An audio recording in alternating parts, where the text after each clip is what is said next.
I like to differentiate the proper foreign from foreign. We need to interrogate this a little further, but I also have the pressure to pay some bills. The role of ICT in housing, and who do we have? The CEO of Digital Dreams Limited. Uncle Chukwudi, how are you? I'm fine, and good morning, Enugu. It's a lovely morning, and I know the city is always bubbling. Yes, the city has always been bubbling and is bubbling. Over 10,000 people, lawyers, not other people who are not lawyers. Yeah. Men and women who are business, who are set up. In fact, if you go to Paris Square now, the place is fully set up. You have all manner of businessmen and women. Those selling clothing. That came in with me here is a bookseller. Came all the way from Benin. He's going there. But how did they get the accommodation they have? Asking Chukwudi whether he's been able to do what to search for a house online is like asking if today is a Saturday. But anyway, Chukwudi, so if you've done that, how has been the experience? Is it seamless, or do you have a lot of clogs? You know, most things they do abroad, what they do in Nigeria, you need to have issue of power and all that. So what has been the experience? Searching for accommodation online has always been smoother. You know why? Because you are dealing with business entities that most of the times are registered and verified. So if you're searching for a hotel, the hotel is known, the location is known, and the accommodation is known. So you could always get. But searching for houses online always come with mixed experiences, in the sense that the site you search this house, there are people who have poor listings and unverified listings. What you booked for might not necessarily be what you get, in the sense that sometimes you search for house online, you have a space you have seen, but when you go over there, you notice it's in a lagoon. I guess so it creates some level of disparity, but between what you see physically online and what is online and what you see physically on ground. But at the same time, it is still, I will give it a ratio of like 60% efficiency, in the sense that success rate is 60%, 40%, sometimes you don't get what you search for. Based on your experience, that sometimes what you see is not what you get. Okay? And that is where we must, people like you in the digital world must up your game. I recall when I attend book fairs in London and Frankfurt or even in India, and I look for apartments, because I prefer apartments where I can have something like a small sitting room where I receive guests and then do a lot of cooking. And so, you cook? Yeah, of course. He doesn't want to miss on Ofe Egusi. Nobody should restrict his supply. Exactly. Because I was in Geneva and I didn't know the menu. All the things I read there, I couldn't understand it. I was looking for rice, I couldn't find rice. Can you I was looking for imagine? a few things.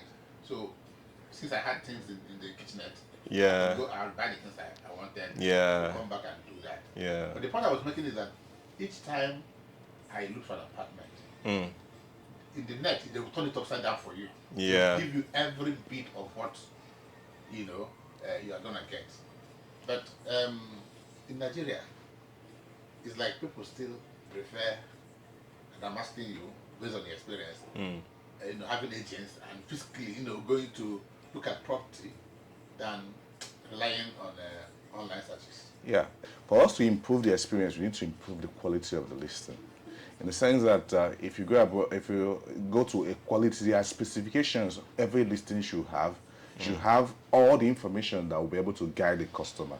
Not only pictures, but also videos, and also detailed specification information, like the area, the property sizes, the state of the property. Even, let me assume if you are looking for an apartment also, what location, what is like the average security situation of that location. All those kind of information need to be packaged. And I think that's an issue we have. We don't have a published standard on how the information that every listing must have before they are being put in there. Then the next thing is verification. because you can actually furnish all this information to online, but somebody has to verify that what you actually published is exactly what it is. And we know that we are still very poor on verification. When you even come to even land, for instance, if somebody show you a land and you have to verify it, we know that the stress it will take you physically to go to so many deeds registry to actually try to verify those information. And these things are what we need. The support infrastructure for verification needs to be on ground. We also need to introduce as a country what we call the private deeds registry, so that it is not only government that can verify. Do you understand? So if you have like a private deeds registry, that actually means they can also verify if a property is genuine, also if the information you provided are genuine. So you have something you can back up an information you see online with. And you could also have a situation where there is a tick on a property that it has been verified. That verification is an infrastructure that is lacking and is necessary if we have to get it right. Yeah, but you in mentioning this now, should the same listing company be the one verifying, or should we have an independent body that kind of serves as some regulator within that space? What would your comments be on that? Exactly, that's what I'm saying about the private registry. It is that private registry that verifies. Most of the time they do have an API, like an application program interface, where you could actually send those information and it provides you back those information. And even when you look at the companies that are doing the listing, if an agent, because you can't, as a company, have all your staff do all the listing. It has to be open sourced. What I mean by open source means that somebody has to be able to stay on his own, create an account, and create a listing. Like if I have a house, I should be able to create a listing of that house in your platform. But the question is that if I put on those information, how will the property, the platform listing it, verify that what I said is true?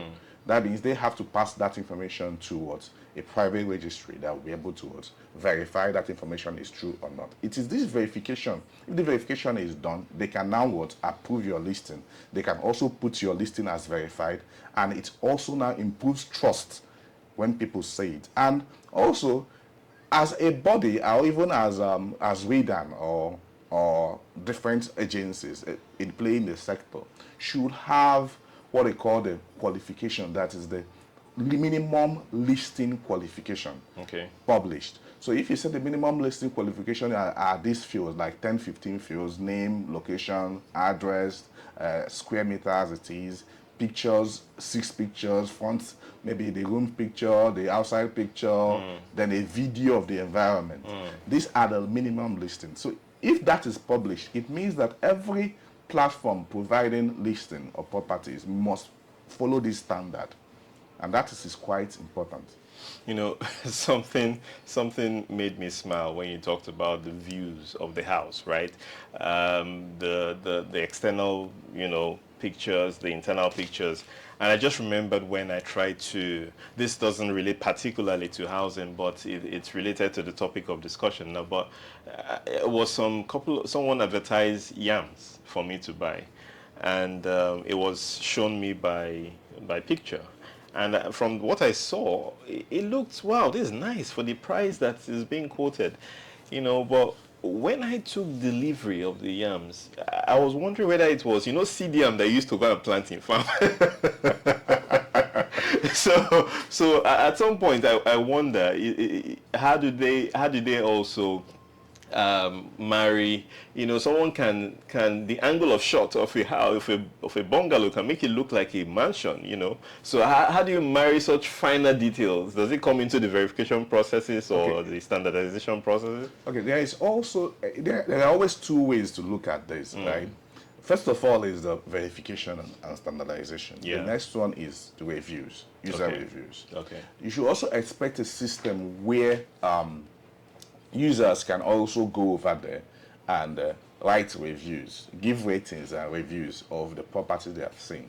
So naturally, what they do is that most of the time you have what you call the ghost reviewers, where you have people who naturally just go over there, like ghost shoppers, where Okay. they come over to your shop, try to make Mystery a purchase, shoppers mystery kind. shoppers kind Yeah. of stuff, make a purchase, and check the quality of what the services they are getting. Okay. So you have ghost reviewers, mystery reviewers that go over there and try to see the property and review. You do this at random, right? That is on your own part. Okay. Then naturally also the customer should also be able to review. So that is, you are crowdsourcing the review. You are making everybody who have gone to the property try to review. So you see that hotels also, like if I'm checking for hotels, I always check the reviews.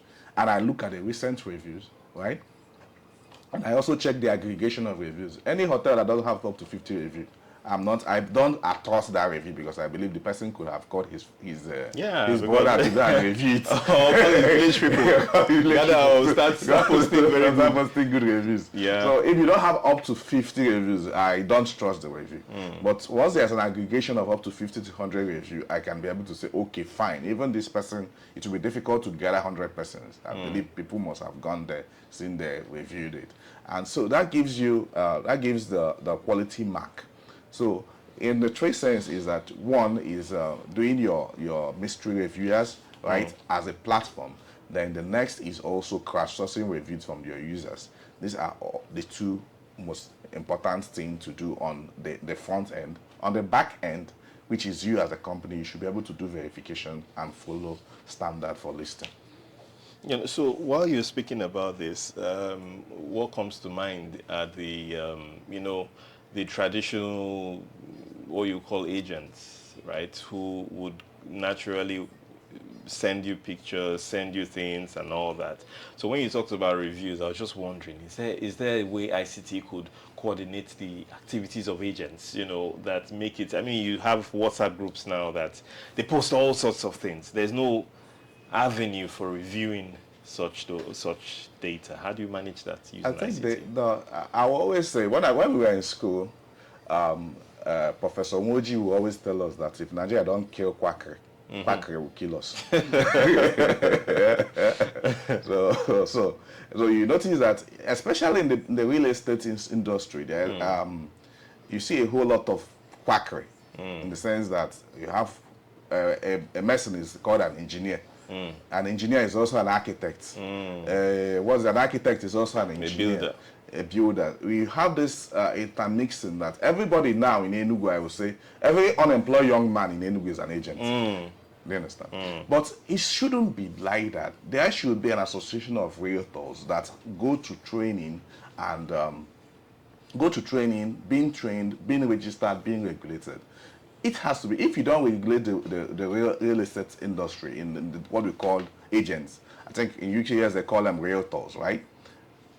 It's a problem, it's a mess, because if anybody can just come up and wake up one morning and become an agent and list a property, then what are we in? That means you even see a property that is listed by agent A, being listed by agent B, and being listed by agent C. At different prices. At different prices. If you call agent C, he will call agent B and call agent A. Then before you know, there are 15 agents down the line. All right? And they come to you. The challenge is that they're agents or they're not registered agents. Which one is the challenge? The first challenge is that there is no regulation. Before you can list a property or actually show property or this, there needs to be some level of registration, there needs some level of training, there needs to be an association or an industry-wise association to check if you are doing the right thing. And there should need some standard, right? So what is if we say, what is the code of ethics for agents? Do we have one? So you see the big issue. If you say, what is the code of conduct for doctors? There is one. If you say, what's the code of conduct for lawyers? There is a whole lot of books on that. Yeah. But what is the code of conduct for agents? What are the standard practices for agents? We don't have such things, right? And what are the minimum requirements you need to become an agent? Do we have such? Right? For every profession, there are minimum requirements. There are trainings. There are associations regulating, that is, industry associations regulating, self-regulating that industry. And these are things that are lacking. And until we start having that, the problem of agents will always continue. Because for me, we have created a system that is not organized, that is chaotic, and if we don't organize it, it will actually hamper the real estate industry. Moving away from that a bit, you have, if you look at some listings abroad, not only do they give you pictures of the different types, parts of the property in and all that. There's some listings that get more interesting. You can actually, it actually looks like if you're walking through the house. You mean right? VR? VR, exactly. Yes. So the concept of virtual reality is not common in this part of it. Why is that? You know, technology takes time to distill down from Okay. the first time. Is it in terms of the application of it or the people getting acquainted with it? There are different setbacks. Okay. One is adoption. How many real estate companies are ready to adopt VR? One. That's the first part. Now, two, talent. How many persons, if you want somebody to actually take your building and create a VR out of it, how many of them do you know in Enugu? Two. Three is awareness. I'm saying, how many persons actually understands the need and why VR is important, right? So that's so that it will increase use. Because if I'm a customer and I'm demanding that you should show me the VR of the property, you as a real estate company must be forced to actually provide it. Yeah. Because if you lose two or three customers, clients, client because you couldn't create a virtual reality video, To force you. it will force you.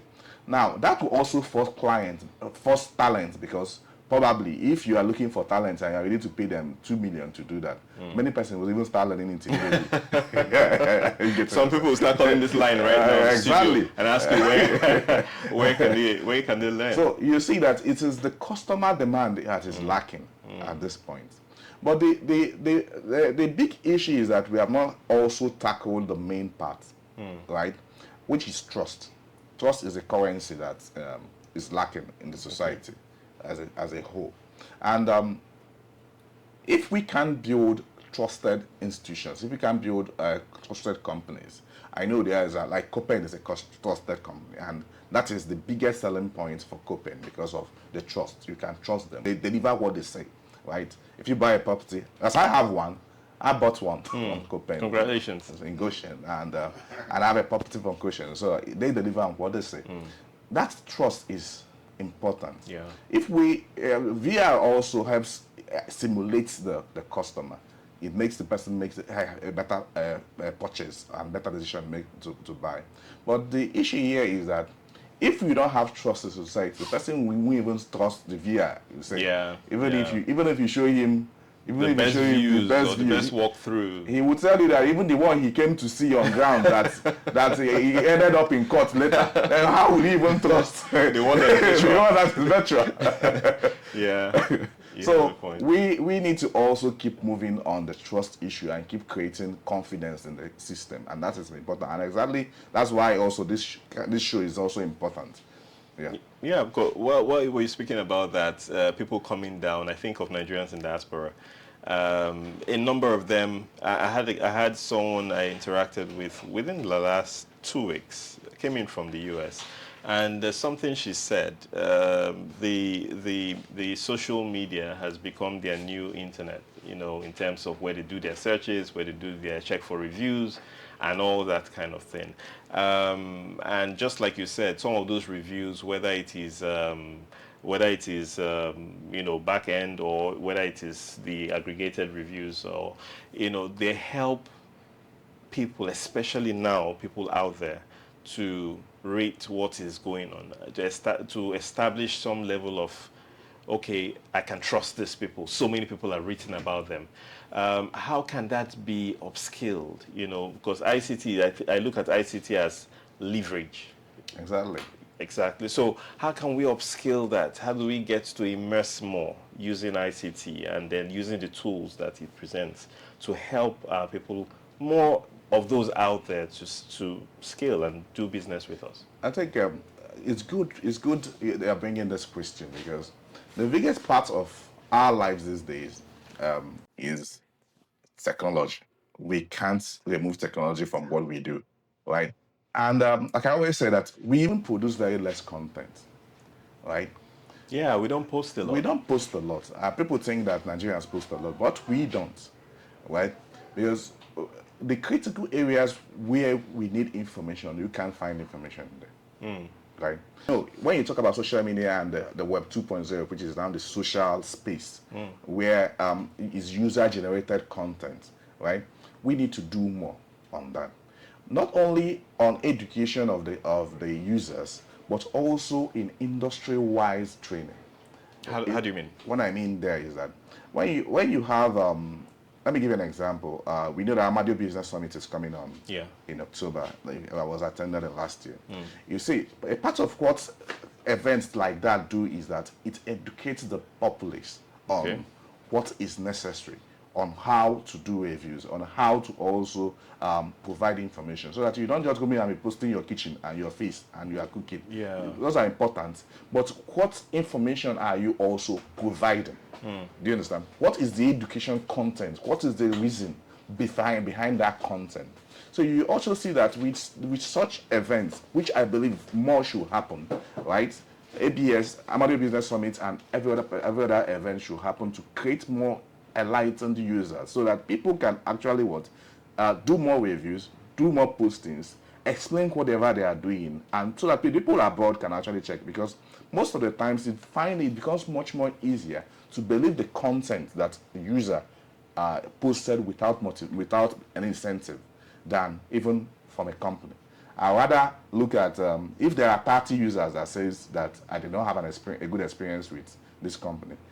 It is easier to believe them than to believe a PR campaign done by the company. Yeah. You understand? Yeah. So this is quite important, where we should also start looking at those standards. So that's why I'm saying that if the users are more aware, if the people who are buying properties are much more aware and they post better, they provide better reviews, you also started seeing more confidence. People in diaspora could see what's happening much more now, and they'll be able to much more willing to invest. Because the very first part you get is that before you get foreign investors, although I don't call people abroad foreign investors. What do you call them? I like to differentiate the proper foreign from foreign. We need to interrogate this a little further, but I also have the pressure to pay some bills. When I pay the bills, I'll come back. But we have to interrogate this. Okay. I think our people that went abroad is they are abroad investors. And they are abroad investors. So you can put it in the dictionary. I say so. It's more of India Kulono. Yes. Yes. Bringing back something to put in the land, the well. investment. Yeah. Some of them have come back and they have done wonderfully well. Yeah. Either building hospitals, Yeah. real estate, CSR activities. building schools. Yeah. Equipping them also. Yeah, and equipping them. Or even doing so, because what they've seen, most of us have not seen. Yeah. So they bring new ideas, new visions, and then they bring what will be a world-class investment back home. Yeah. So abroad investors, foreign investors, you go let them keep on coming. Coming back, right? So we recognize all of them, but how would you speak to, how has it influenced we spoke earlier about this issue of awareness as regarding, consumers now, what they are yearning for. How in your view have you seen the efflux of our people out there and their interests coming back again to Nigeria? How has it influenced the consumer awareness as to new technology, as to better ways of doing things? How, in your view, would you assess that? Yeah, I think it has a huge influence. If you actually start looking at the cities, the layouts and the estate being built right now, you notice that everybody's talking about smart layouts, smart cities, right? It is trying to replicate what they have seen abroad, right? Because most of the time we have to give it to them that most of this technology starts abroad, then we see them, we understand they are good, then we try to copy. So you also see the influx of green energy, where in most truth in Enugu now you are seeing solar, right? Yeah. Okay, you also see a lot of CCTVs where you see that most estates are secured with CCTV these days, right? And even in the design of estates and the building, you notice that this modern look, right? The modern design, like the modern architecture, which the flat roof, the LED lighting, Yeah. and all those, Green the green technology. technology that's being infused in it, is most of the time influenced by people who come from abroad. Because Okay. when somebody comes from abroad, he says, "When I'm living in New York, this is how my house I want something was. So I similar want here." something similar Yeah. here." And you'll be forced to provide that that product, because every good business will actually look at what the market is looking for and provide such product. You don't wake up and build for yourself. You build what people need. You build what people need. I'm going to shift slightly now. We've spoken to the aspect of the engagement on the house and user preferences and consumer awareness, adoption of technologies and all that. But I want to shift slightly to the aspects of regulation, looking from the government end. How do you see, we talk about housing deficits in this country, and there have been so many people arguing about, is it 17 million, is it 18 million, who is quoting, where was it quoted from, how did they obtain data? And one question that comes very frequently is, how can we leverage ICT to enhance data on which we use to make basic projections, regulations, or regulate the sector? How does ICT come in there? Yeah, ICT plays a huge role. But first of all, let's start from the biggest elephant in the room of data, which is government. When was the last time we conducted a census in this country? 2006. That's how many years? 19 years ago. What does it tell as a nation? Do we value data? Okay. Right? So it's from the point of what are value systems about? Yeah. Okay. So fine. So if you start it from that angle, you understand that 19 years we don't have a census.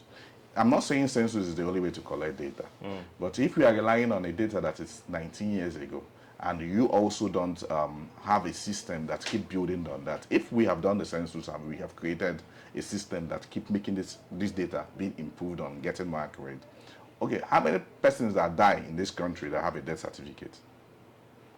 How many persons that have been born have birth certificates? So how do you, if everybody most people who are died don't have birth certificate, people who are born don't have birth certificate, how do you add increase to this population? Because when you're talking about something like housing deficit, you have to first of all be benchmarked on your population. So if you have 1 million houses and you have 1 billion persons on earth, that actually means you should be able to calculate the number of deficits of houses you have. But that population's data might have to be accurate in the first place. Now, as a nation, we don't take data serious. I have to admit that, because right now, no debt. Every statistic that says maybe Enugu is 4.4 million or the other person, it can be argued, because you are just doing a projection based on 2006 data population census, which was done 19 years ago. Which means that extrapolation you did can be right or wrong by a huge margin, whether it's a plus or minus. But that's one. But even if we do that, the number of ICT we also collect data every day in this country, but we have not been able to look at how to manage this data. Or even harmonize it. Let me give you for instance. We all know the number of persons writing, maybe for instance. Do we even know the number of students that have been enrolled in our schools in a year? Children. So from saying at that point, we can get people who did WAEC this year, right? Fine. And people who did JAMB this year as the data. And people who did junior WAEC. And people who did common entrance, for instance, first school living. I can use that data to extrapolate something and be able to show you the number of persons we expect in the next 10 years. But do we have this data for statistical purposes? Do we have in each state a bureau for statistics, just like we have National Bureau for Statistics? Do we have any department in the state that are being entrusted with the statistics of the state? You see, these things are important. Now, even in social media, if you could even scrape data from social media, even from a whole lot of sites, but the issue is that do we take this seriously? So, as a tool, the tool is there. What is lacking? And ICT is a steady tool for anything you want to do. Is a leverage. But the question is, do we have the will to use this tool?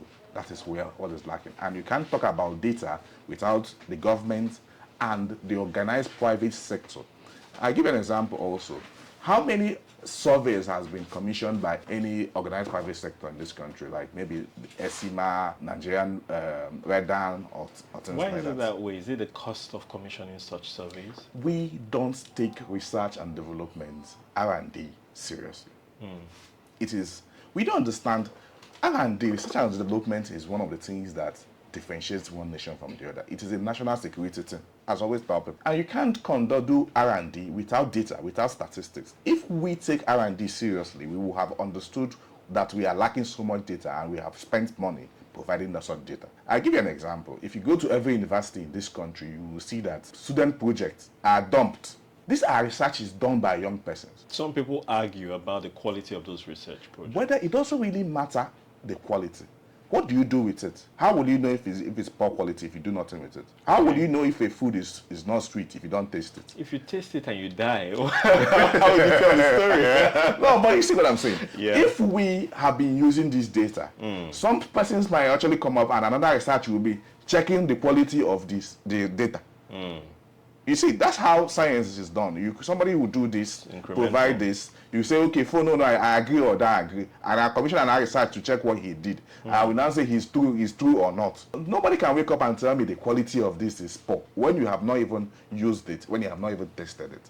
If it's important to us, we won't have a pile load of research work dumped to university halls that is just accumulating dust.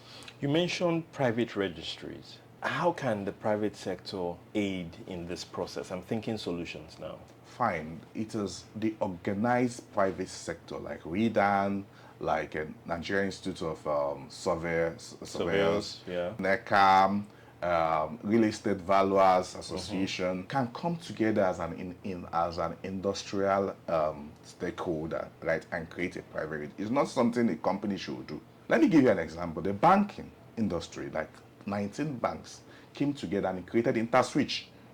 It was an idea, and they came together, provided the money, and created InterSwitch. Right now, InterSwitch is a unicorn. It's valued over $1 billion.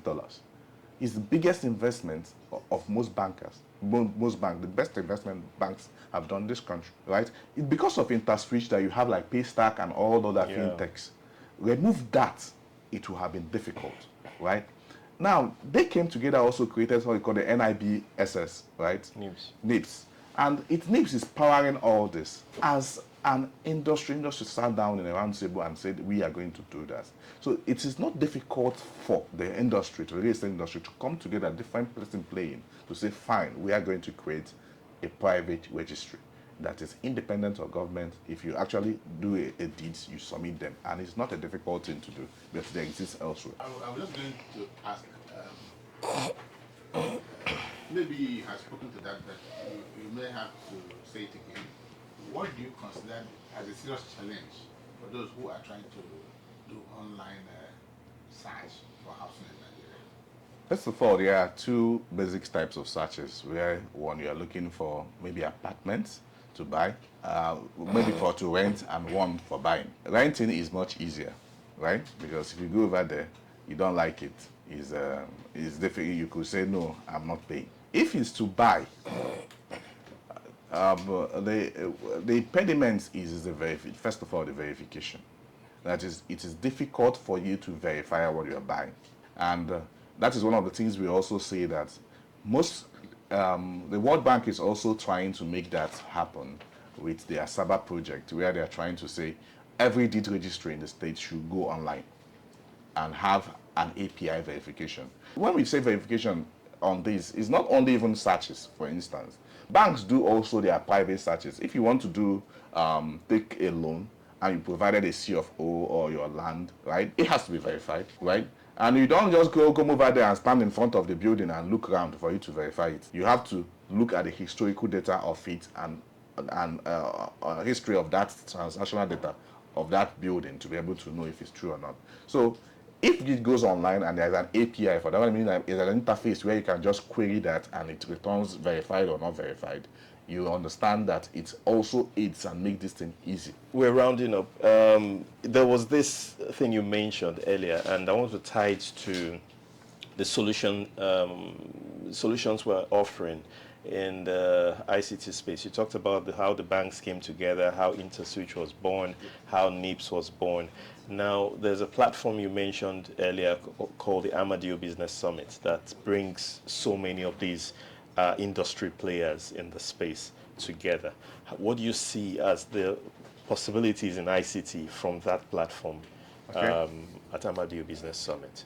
I think the beautiful thing about Amadio Business Summit is that it is the space and the platform that brings in almost all the big players in real estate. This year is holding from the 6th of October to the 12th of October, and it's important that people who are in the real estate come. Like last year, I know people in Radan, surveyors, lawyers, and different stakeholders in the real estate country came together for a serious discussion on how to move that sector forward. And I believe that this year, in the Amadio Business Summit, the third day is the real estate day. And I believe most of the stakeholders are coming together to sit down and have a serious conversation on how to grow that sector.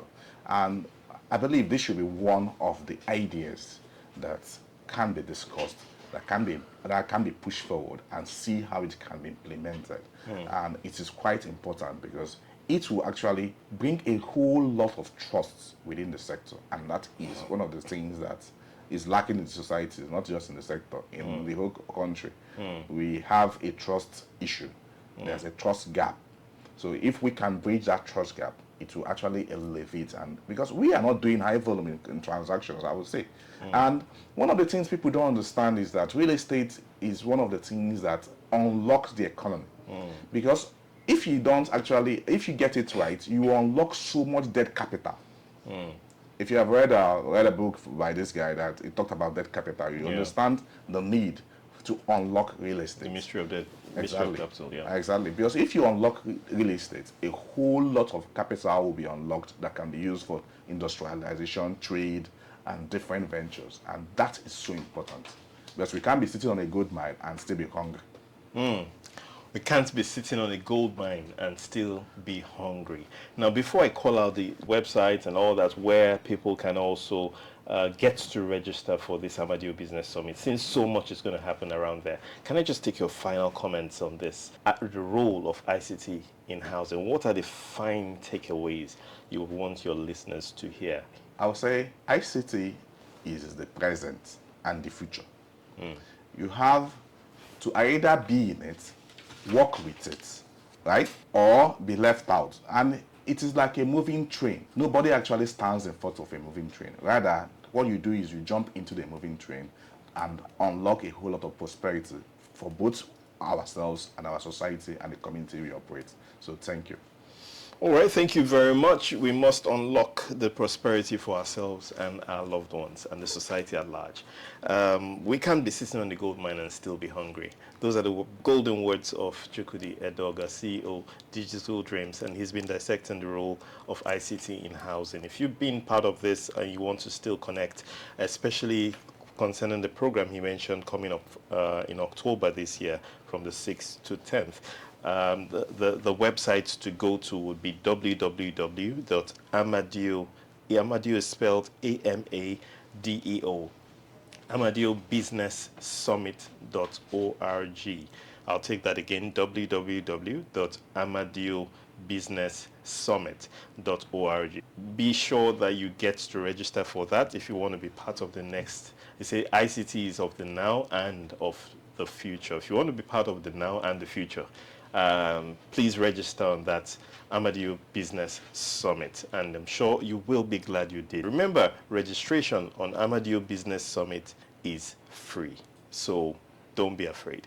Thank you so much. It's been a great time with you. Please. Yes, it's been a great time and I look forward to having him soonest.